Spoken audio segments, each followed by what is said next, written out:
Hola, bienvenidos a Real Biopolítica. Vamos a hablar sobre Rufus, un guerrero ávaro de la primera mitad del siglo VII. Sucede que en noviembre del año 2023, los arqueólogos del Museo Deri descubrieron en las afueras del poblado de Eres, en Hungría, una tumba aislada, perteneciente al periodo ávaro. El individuo era un guerrero que había vivido probablemente durante la primera mitad de este siglo VII, o sea, el año 600, 650 aproximadamente. El nombre de Rufus no es el nombre histórico del individuo. Los arqueólogos lo bautizaron así porque el descubrimiento se produjo en noviembre, coincidiendo con el día de Rufus en el calendario húngaro. Alejandro y Rufus eran los hijos de Simón de Cirene. Está en el Evangelio de Marcos. Eran gente muy querida en la comunidad cristiana. Entonces existe un día de Rufus. Y justamente ese día, el día de Rufus, Simón de Cirene, el que lleva la ayuda a Cristo a llevar la cruz. Entonces, ese día es justamente el día en el cual encuentran estos restos. La tumba conservaba un conjunto militar excepcional. El guerrero fue un acá. Este guerrero, el guerrero fue enterrado con una armadura lamelar. O sea, la armadura estaba hecha de láminas. No era una sola pieza compacta, sino eran láminas usadas entre sí. Por lo general cosía las láminas entre sí. Cosía las láminas. También tenía espada, arco y carcas de madera con sus flechas, y lo enterraron con su caballo. La disposición funeraria está documentada con precisión. El caballo estaba encima del guerrero. Debajo del caballo y extendido sobre el difunto estaba la armadura. Sobre la armadura estaba colocado el carcaj con las flechas, el arco y la espada. La pieza principal es la armadura en forma de láminas. Esa es la pieza principal, la armadura en forma de láminas. Según el museo, probablemente se conserva completa y apareció relativamente intacta. Aquí está el cuerpo una vez que han sacado el caballo. Una vez que lo han liberado del peso del caballo.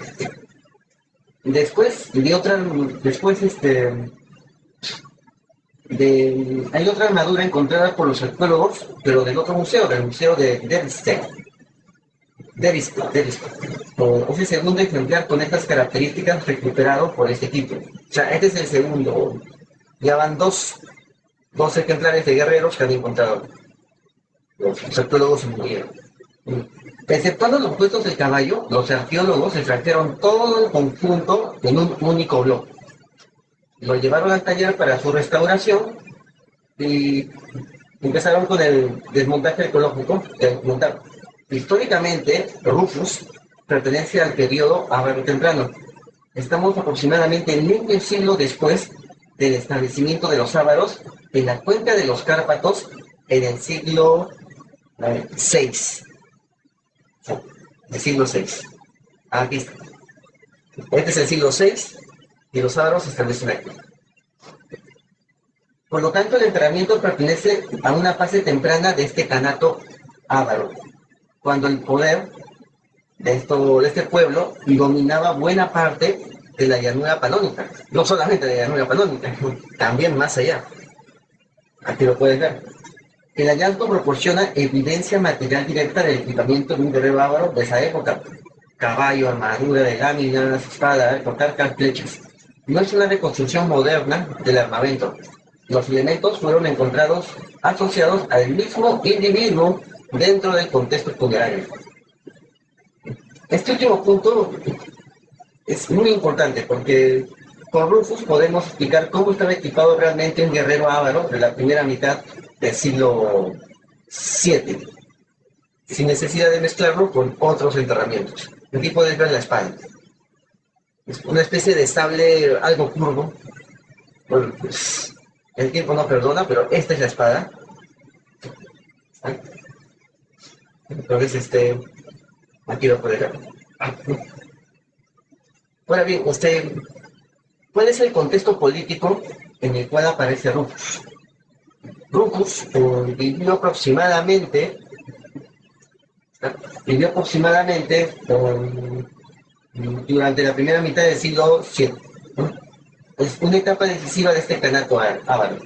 Entre el año 600 y 626, cuando empieza este siglo, los ávaros alcanzaron uno de los momentos de mayor poder militar de su historia. Verlo, aquí está, es uno de los mayores momentos de su poder militar. Lo encuentras acá, desde Alemania, desde el Elba, ¿sí? Desde el Elba hasta el Níster, ¿sí? El Níster. Es hasta el río principal de Ucrania. Desde uno de los ríos principales de Alemania hasta uno de los ríos principales de Ucrania. Ese es el punto máximo de su extensión. Desde la cuenca de los Cárpatos y hasta el Caspio, ejercían presión sobre los Balcanes. Aquí. Recordemos, tal como vimos cuando analizamos el tema de Atila, estos imperios que aparecen al norte, por lo general son muy vulnerables, por lo mismo que carecen de la infraestructura que había en el sur y de las ventajas tecnológicas que había en el sur. No son muy consistentes para poder mantener su poder y su población. Esa era la diferencia. Lo vimos con el tema de Atila, y ahora lo estamos viendo con el tema de los ávaros. Los ávaros crean este imperio, pero mantenerlo es difícil. ¿Por qué? Porque no tienen infraestructura, no tienen la infraestructura, las redes distributivas que tienen los pueblos que han heredado esa forma de gobernar del imperio romano. Los ávaros no lo tienen. Y si lo tuvieran, la pregunta es, al implementarlo, ¿podrían hacer algo con eso? Por eso esos otros imperios que surgieron al norte terminaban desmoronándose de un momento a otro. Y desde esta cuenca de los Cárpatos ejercían presión sobre los Balcanes. Los Balcanes eran dominios del imperio bizantino y aprovechaban el enfrentamiento que había entre el imperio bizantino y el imperio sasánida. ¿Qué es? Aquí está. Ese era el imperio. Aquí está el imperio sasánida y aquí está el imperio bizantino. Como verás, los bizantinos tenían un control de una parte de Turquía, de Anatolia, la Turquía asiática, y con eso podían crear una red distributiva y podrían mantenerse. Aquí lo puedes ver. Esta es una parte de la historia donde los bizantinos estaban muy reducidos. El interior había sido tomado por estos pueblos de distintas procedencias. Un acontecimiento favoreció a los ávaros. En el año 602, el emperador bizantino Mauricio fue derrotado. Lo derrocaron y lo asesinaron después de un motín militar. Mauricio había desarrollado campañas contra los ávaros y eslavos del norte del Danubio. El Danubio era la frontera natural del Imperio Romano, pero había dejado de serlo una vez que el Imperio Bizantino comienza a decaer, una lenta decaída. La caída y posterior guerra entre Bizancio y Persia redujeron la presión militar sobre el Canato, la caída de Mauricio. Y esta guerra caída entre Bizancio y Persia redujeron la presión militar sobre el Canato, porque se enfocaron más entre estos dos imperios y los ávaros pudieron aprovechar este vacío en esa zona para ellos extender su propio territorio. Entonces ahí empieza el apogeo ávaro. Entonces lo que pasó fue que los ávaros empezaron a hacer incursiones en territorio bizantino. Y el punto culminante llega en el año 626, con el asedio de Constantinopla. Los ávaros y contingentes eslavos atacaron la principal ciudad bizantina, desde el lado europeo, mientras los persas sasánidas se encontraban en el lado asiático del Bósforo. La operación fracasó y los ávaros tuvieron que retirarse. La derrota de 626 abrió una etapa de crisis política. En las décadas siguientes se produjeron muchas rebeliones de poblaciones sometidas o vinculadas al poder ávaro. ¿Por qué? Acá pueden ver que hay cutrigures y putigures. Hay gépidos también. Están gépidos. Estos acá. Ya, porque cuando el imperio de Atila se desmorona, las tribus que estaban sometidas al imperio de Atila se independizan y quedan pues a la libre. Entonces aquí vemos estos reinos, sabiros, las tribus, ¿no? Sabiros, utigures, lemures, protobúlgaros. De los descendientes de la familia de Atila vienen los búlgaros, los que gobiernan Bulgaria, los protobúlgaros, vienen de ahí. Se comienza otra vez a rearmarse todo. Entonces vienen los ávaros, y en ese tiempo ya existían los gépidos. Los ávaros se unen a los lombardos contra los gépidos y toman control del territorio gépido.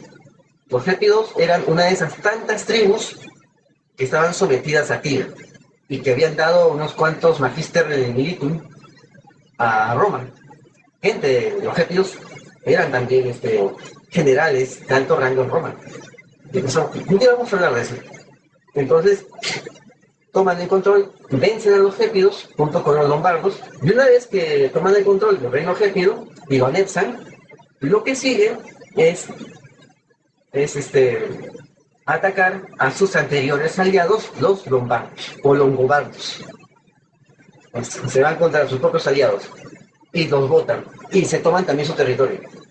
Y los longobardos se van al norte de Italia, y allí es donde empieza todo lo que vimos posteriormente en el año 800 con los lombardos, con Pipino el Breve, como los papas están primero en buenos términos con los lombardos, después los lombardos empiezan a crecer y los papas llaman a los carolingios, instauran una dinastía llamada los carolingios y piden ayuda contra estos lombardos. Pero estos lombardos al principio eran aliados de los ávaros, contra los gépidos, y después los ávaros los votaron también a los lombardos. Eso fue la cadena de hechos. En 200 años todo se desenvolvió. Después fueron absorbidos los lombardos en la misma sociedad italiana. Entonces, eso fue lo que pasó. Es la reconstrucción del imperio de Atila. Aquí vemos a los hunos también. Aquí puedes ver varias tribus de hunos después de que cae Atila.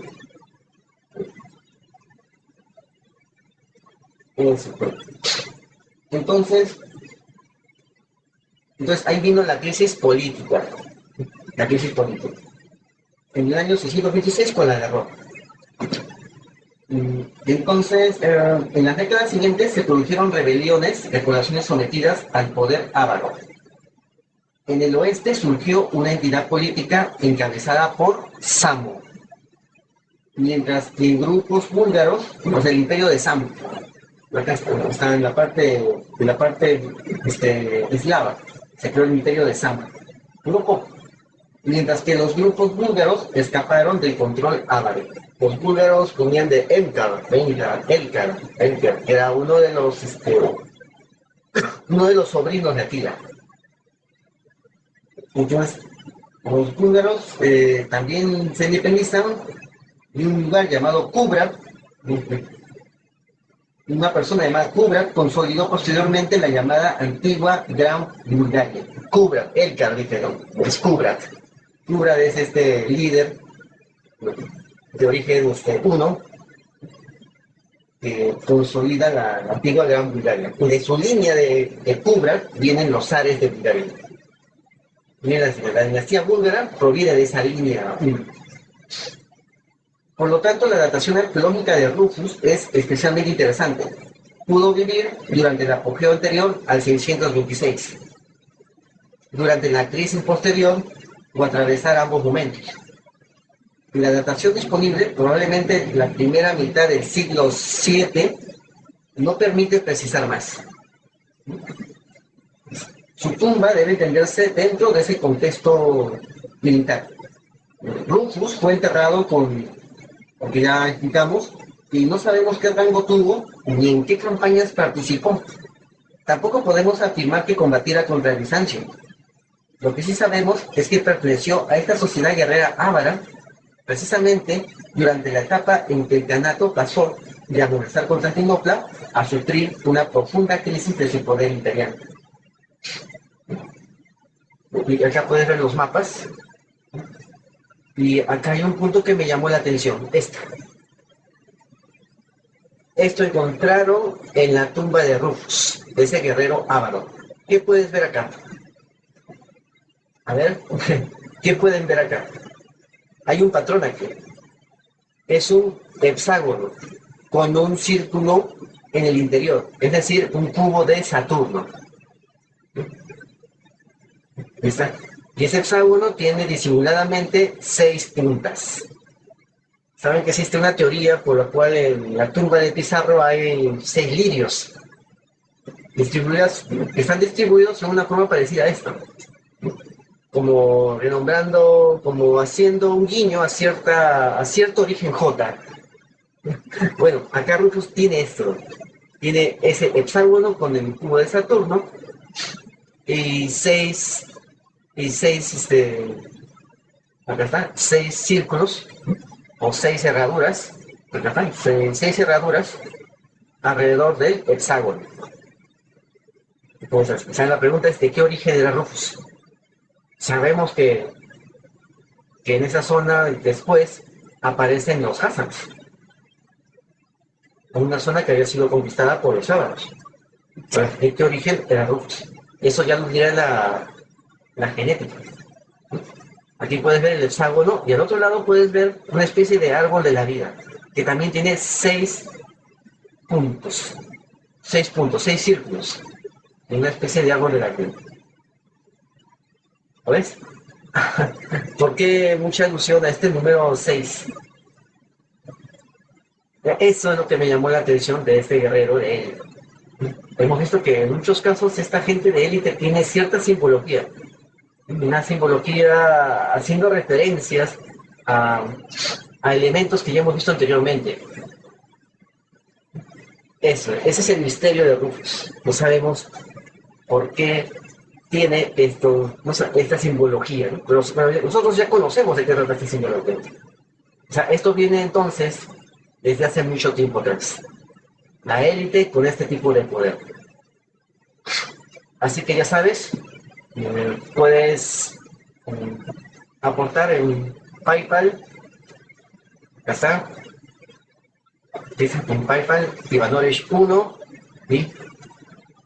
Ahí puedes colocar tu aporte. Y no te olvides, comenta, suscríbete y comparte. Y la verdad está